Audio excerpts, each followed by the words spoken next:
Hola hermanos, el día de hoy 17 de octubre del 2020, sábado de la 28ª semana del tiempo durante el año, se nos terminó la 28ª semana de este tiempo ordinario, pero hoy tenemos una memoria obligatoria preciosa.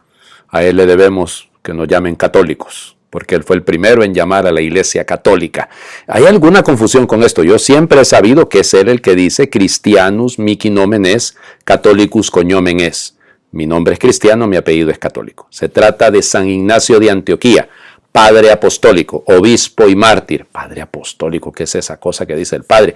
Padre apostólico porque así se le llama a los padres de la iglesia, a los escritores antiguos de los primeros siglos, santos, cuya doctrina es recta, es ortodoxia, ortodoxos, doctrina recta, y que en el caso de él, conoció a los apóstoles, muy probablemente conoció a San Pedro, porque siendo obispo de Antioquía, entonces Pedro pasó por Antioquía, después de Jerusalén, Antioquía y luego Roma, por eso se consideran las tres sedes petrinas, Jerusalén, Antioquía y Roma. Bueno, no sabemos cuándo nació, se supone que debe haber nacido alrededor del año 35 al 40 de nuestra era, más o menos. No tenemos muchos datos de él en su vida, no sabemos cómo llegó al cristianismo. Sabemos que en Antioquía había una comunidad muy floreciente, acuérdense que ahí llegó Bernabé. Bernabé fue a traer a Pablo y a Saulo a Tarso, y luego evidentemente esa comunidad fue una comunidad misionera. De ahí salieron Pablo y Bernabé para la misión que Pablo y él desarrollaron en el centro de lo que hoy en día es Turquía. O sea, era una comunidad misionera. Algunos dicen, incluso hay una tradición del siglo IX, siglo X, que dice que Ignacio de Antioquía era el muchachito que Jesús puso de ejemplo en el Evangelio de Mateo, cuando agarró a un niño y lo puso en medio de ellos. Dicen que era él. No lo sabemos, no sabemos ni siquiera de dónde salió la tradición. ¿Qué es lo que sí tenemos claro? Miren, en el siglo XVI y en el siglo XVII se encontraron, acuérdense, el siglo XVI es la época del humanismo, del renacentismo y todo aquello, ¿no? Es en el siglo XV, pero sobre todo también en el siglo XVI. Entonces se encontraron las cartas de él. Ahí se supone que son muchas más, pero se comprobó, al menos la mayoría, sostiene que son 7 cartas a los tralianos, a los magnesios, a los esmirniotas, en fin, a Filadelfia, a Éfeso, a Roma, y una carta a San Policarpo de Esmirna, que es un obispo amigo de él, pues. Y entonces se supone, y la tradición amplia, digamos, la recensión amplia, habla de que son muchas más. Ay, no tienen idea del dolor de cabeza que le creó a los protestantes del siglo XVI.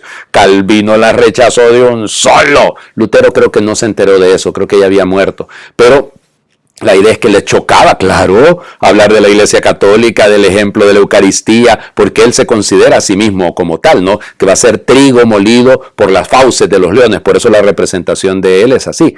Y no sabemos por qué fue a morir a Roma. Puede ser lo mismo que San Pablo, ¿no? De que siendo ciudadano romano, pues podía apelar al César, podía apelar al emperador. Pero lo que sí sabemos es que alrededor del año 108, 110 va a morir mártir en Roma, comido por las fieras. Pero ya ven el testimonio de este hombre, ya les digo, el amor por la iglesia. Leer los escritos de Ignacio, son breves, las cartitas son muy cortitas. De hecho, las estuvimos leyendo en la liturgia de las horas, en el oficio de lecturas, hace un par de semanas, la semana pasada más bien.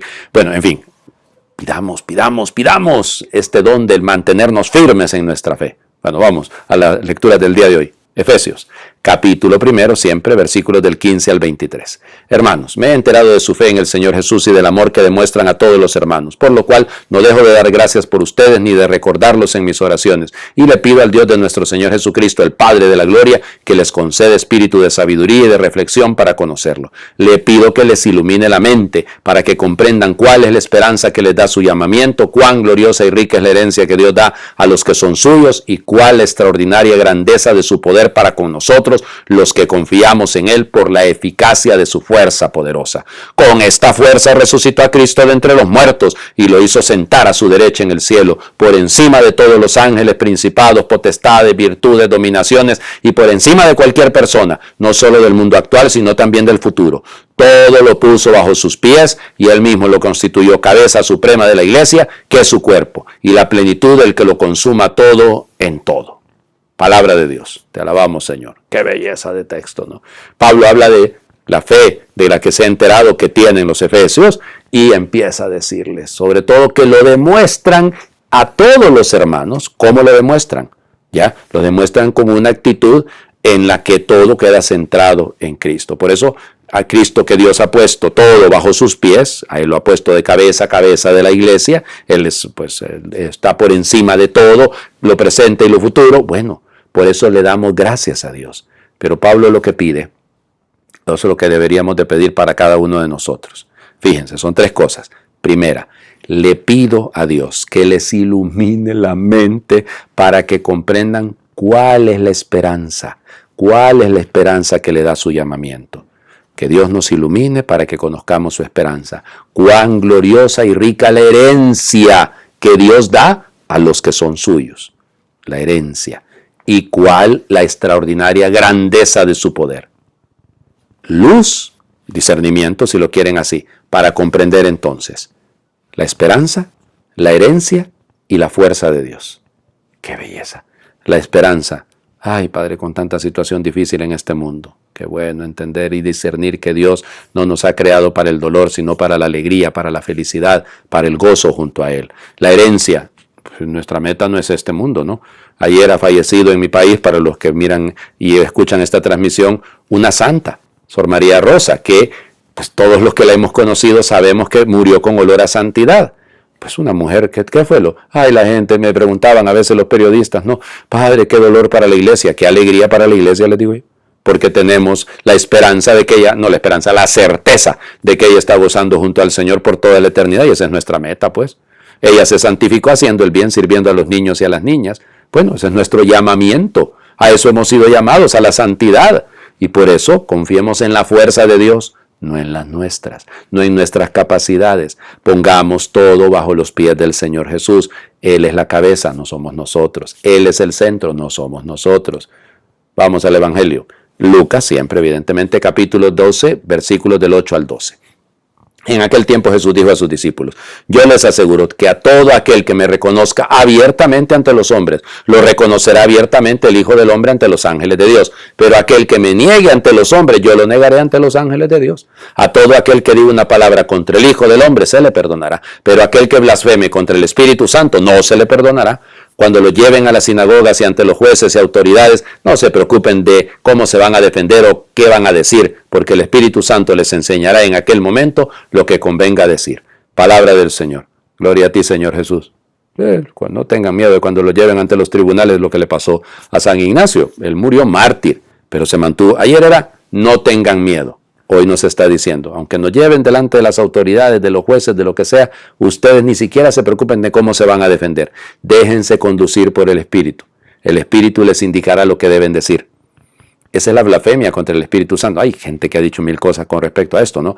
Es negar la acción del Espíritu Santo en nosotros, porque está hablando de la negación, ¿no? Al que me niegue delante de los hombres, yo también lo voy a negar delante de mi Padre que está en los cielos. Ahora, eso sí, se le perdonará incluso al que me niegue. Bueno, San Pedro lo negó, pero negar la acción del Espíritu es negarme a abrirme a la acción de Dios en mi propia vida. Eso es la blasfemia más grande. Es negar que Dios puede. Eso es negar que Dios puede cambiarme, que Dios puede cambiar el mundo, que Dios puede hacer tanto bien. Es negar la acción de Dios. Por eso les invito a hacer esta oración muy linda, siempre de Florentino Ulibarri, encontrado en aquella página de la oración nuestra de cada día, pero me ha encantado, es una oración de esa. Ya van a decir: Padre, a usted todas las oraciones le encantan. Pues, ¿qué quieren que haga? Pues esta me gusta, así como escribe don Florentino, me parece que es una cosa preciosa. Dices que soy manantial y no vienes a beber. Dices que soy vino, gran reserva, y no te embriagas. Dices que soy suave brisa y no abres tus ventanas. Dices que soy luz y sigues entre tinieblas. Dices que soy aceite perfumado y no te unges. Dices que soy música y no te oigo cantar. Dices que soy fuego y sigues con frío. Dices que soy fuerza divina y estás muy débil. Dices que soy abogado y no me dejas defenderte. Dices que soy consolador y no me cuentas tus penas. Dices que soy don y no me abres tus manos. Dices que soy paz y no escuchas el son de mi flauta. Dices que soy viento recio y sigues sin moverte. Dices que soy defensor de los pobres y tú te apartas de ellos. Dices que soy libertad y no me dejas que te empuje. Dices que soy océano y no quieres sumergirte. Dices que soy amor y no me dejas amarte. Dices que soy testigo y no me preguntas. Dices que soy sabiduría y no quieres aprender. Dices que soy seductor y no te dejas seducir. Dices que soy médico y no me llamas para curarte. Dices que soy huésped y no quieres que entre. Dices que soy fresca sombra y no te cobijas bajo mis alas. Dices que tú soy fruto y no me pruebas. Amén. Dices que soy ¿qué? ¿De quién está hablando? del Espíritu Santo, porque todo lo que acabo de decirles, ese dices que soy viento, dices que soy defensor de los pobres, dices que soy océano, dices que soy libertad, dices que soy paz, dices que soy consolador, es el Espíritu Santo, ¿no? Piensen en la secuencia, precisamente que estamos como repitiendo de alguna manera. Esto es la blasfemia. Decir que creemos en el Espíritu Santo, pero vivir actuando de espaldas a Él. Que Dios les bendiga. Feliz fin de semana para todos.